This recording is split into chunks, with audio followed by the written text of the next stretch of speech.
Hi అండి, అందరికీ నమస్కారం. Welcome to hello Andhra YouTube channel.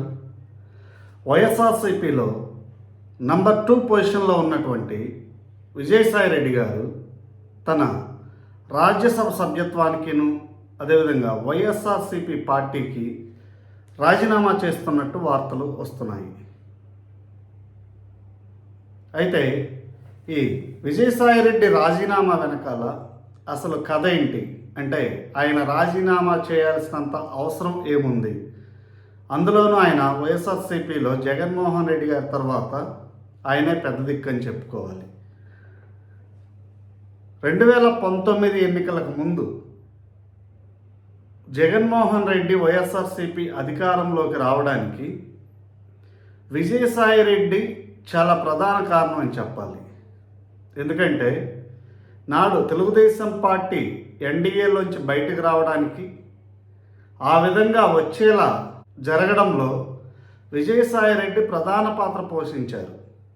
అంటే అక్కడ ఉన్నటువంటి కేంద్రంలో పెద్దలతో సంప్రదింపులు జరపడం కానీ, బీజేపీలో ఉన్న అగ్రనాయకత్వానికి దగ్గర కావడం కానీ, ఇక్కడ తెలుగుదేశం పార్టీ మీద బీజేపీలో ఉన్నటువంటి అగ్రనాయకత్వానికి చెడేలా జరగడంలో చాలా కీలక పాత్ర పోషించారు. అదేవిధంగా ఎలక్షన్ టైంలో కూడా వైసీపీ శ్రేణులకి చాలా ఆత్మస్థైర్యం నింపి వైఎస్ఆర్సీపీ 2019లో అధికారంలోకి రావడంలో చాలా కీలక పాత్ర పోషించారు. ఆ తర్వాత అధికారంలోకి వచ్చిన తర్వాత విజయసాయిరెడ్డి గారిని ఉత్తరాంధ్రకి ఇన్ఛార్జిగా నియమించిన కొన్ని సంవత్సరాల తర్వాత ఆయన్ని ఉత్తరాంధ్ర ఇన్ఛార్జిగా పీకేశారు. దానికి అనేక కారణాలు ఉన్నాయని చెప్పుకోవాలి. ఎప్పుడైతే విజయసాయిరెడ్డి గారిని ఉత్తరాంధ్ర ఇన్ఛార్జిగా తప్పించారో అప్పటి నుంచే విజయసాయిరెడ్డి గారు పార్టీలో చాలా ఇనాక్టివ్గా ఉన్నారని చెప్పుకోవాలి. ఆ తర్వాత నారా లోకేష్ గారు పాదయాత్ర ప్రారంభించినప్పుడు తారకరత్న గారు మరణించిన సందర్భంగా తారకరత్న గారి సతీమణి విజయసాయిరెడ్డి సతీమణి సోదరి కుమార్తె కావడం వలన అక్కడ చంద్రబాబు నాయుడు గారితో కొంత దగ్గరగా ఉన్నటువంటి విజువల్స్ అన్నీ కూడా మనకి బయటకు వచ్చాయి. ఆ విజువల్స్ వచ్చినప్పుడు చాలామంది కూడా జగన్మోహన్ రెడ్డి విజయసాయిరెడ్డి మీద ఫైర్ అవుతారు, కోపగించుకుంటారు, విజయసాయిరెడ్డి క్లాస్ పీకారని కూడా కొన్ని వార్తలు అయితే వెలువడ్డాయి. సో ఇవన్నీ కూడా పక్కన పెట్టినట్లయితే విజయసాయిరెడ్డి ఇప్పుడు రాజీనామా చేయడానికి ప్రధాన కారణం ఏంటి అనే విషయానికి వస్తే ఈ కారణాలన్నీ కూడా ఒక ఎత్తు అయితే ప్రస్తుతం రాజీనామా చేయడానికి ప్రధాన కారణం మాత్రం కాకినాడ పోర్టు విషయంలో కేవీ రావుతో విజయసాయిరెడ్డి చేసుకున్నటువంటి డీల్ వల్లనే వైఎస్ జగన్మోహన్ రెడ్డి గారు విజయసాయిరెడ్డి గారిని తీవ్రంగా మందలించారు. ఎందుకంటే కేవీ రావుతో విజయసాయిరెడ్డి గారు కాంప్రమైజ్ అయిపోయి కేవీ రావు దగ్గర నుంచి ఏవైతే లాక్కున్నారో అవన్నీ కూడా కేవీ రావు గారికి బదిలీ చేస్తున్నట్టు ఆయన ప్రకటించారు. ఆ వార్తలు కూడా పేపర్లో హెడ్లైన్స్లో వచ్చాయి. అది జగన్మోహన్ రెడ్డి గారికి రుచించలేదు. ఎందుకంటే జగన్మోహన్ రెడ్డి లండన్లో ఉన్నారు. జగన్మోహన్ రెడ్డి గారు ప్రాణాలకి అయినా తెగబడతారు కానీ ఆస్తుల విషయంలో కాంప్రమైజ్ కారు అని చర్చ అయితే బయట జరుగుతుంది.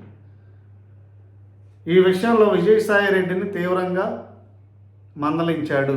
విజయసాయిరెడ్డి గట్టిగా వార్నింగ్ కూడా ఇచ్చాడు, ఈ విషయంలో నువ్వు వెనక్కి తగ్గొద్దు అని. కానీ విజయసాయిరెడ్డి జగన్మోహన్ రెడ్డి గారి మాటలు లెక్క చేయకుండా ఆయన కాంప్రమైజ్ అయ్యారు. అంతేకాకుండా విజయసాయిరెడ్డి గారు ఇప్పుడు వైఎస్ఆర్సీపీ అధికారంలో లేదు. జగన్మోహన్ రెడ్డి గారు కూడా ప్రస్తుతం ఉన్నటువంటి పరిస్థితుల్లో విజయసాయిరెడ్డి గారిని ఏమీ చేయలేరు అన్న ధైర్యం విజయసాయిరెడ్డి గారిలో ఉంది. కాబట్టి అసలు రాజకీయాలకి నేను దూరంగా ఉంటే నన్ను ఎవరు కూడా ఇబ్బంది పెట్టరు కదా. అదేవిధంగా బీజేపీలో విజయసాయిరెడ్డి గారికి మోదీ గారితో కానీ అమిత్ షా గారితో కానీ మంచి సంబంధాలు ఉన్నాయి. కాబట్టి మనకు వచ్చిన ఇబ్బంది ఏమీ లేదు. అవసరమైతే భారతీయ జనతా పార్టీలో కొంత టైం తీసుకొని ఆ తర్వాత జాయిన్ అవ్వచ్చు. అదేవిధంగా ఆయన కొన్ని విషయాలు కూడా చెప్పారు. నాకెవరితో వ్యక్తిగత విభేదాలు లేవు, పవన్ కళ్యాణ్ గారు నాకు చిరకాల మిత్రుడు, చంద్రబాబు నాయుడు గారితో రాజకీయంగా విభేదాలు ఉన్నాయి అని చెప్పేసి. సో ఈ వ్యవహారం అంతా కూడా గమనించినట్లయితే జగన్మోహన్ రెడ్డితో పడకనే విజయసాయి రెడ్డి గారు బయటికి వచ్చారు అన్న చర్చ అయితే జరుగుతుంది. అయితే మరో కొన్ని వాదనలు కూడా జరుగుతున్నాయి. అవి ఏంటంటే విజయసాయి రెడ్డి గారు ఇదేదో ఒక స్ట్రాటజిక్గా తీసుకున్నటువంటి నిర్ణయమే, అది వైఎస్ఆర్సీపీకి ఎలాంటి ఇబ్బంది కూడా కాదు అని కొంత చర్చ అయితే నడుస్తుంది. ఏది ఏమైనప్పటికి కూడా విజయసాయి రెడ్డి వైఎస్ఆర్సీపీలోంచి బయటికి రావడం అనేది చాలా పెద్ద విషయం అని చెప్పుకోవాలి. అదేవిధంగా వైఎస్ఆర్సీపీకి ఇది కొంతమేరకు నష్టం చేసే అంశంగానే పరిగణించాలి. ఇక జగన్మోహన్ రెడ్డి గారు ఈ విషయం మీద ఆయన లండన్ నుంచి వచ్చిన తర్వాత ఏ విధంగా రెస్పాండ్ అవుతారు అన్న దాని మీద అందరూ కూడా ఎదురు చూస్తున్నారు. ఇక జగన్మోహన్ రెడ్డి గారు విజయసాయి రెడ్డి గారిని వివేకానంద రెడ్డి గారిని చేసినట్టు చేస్తారా, లేదంటే విజయసాయి రెడ్డి గారు జగన్మోహన్ రెడ్డి ఆడుతున్న డ్రామానా ఏంటి అనేది కాలమే సమాధానం చెప్పాలి. ఈ విషయంలో మీకున్నటువంటి అభిప్రాయాల్ని కామెంట్స్ రూపంలో తెలియజేయండి. Thank you.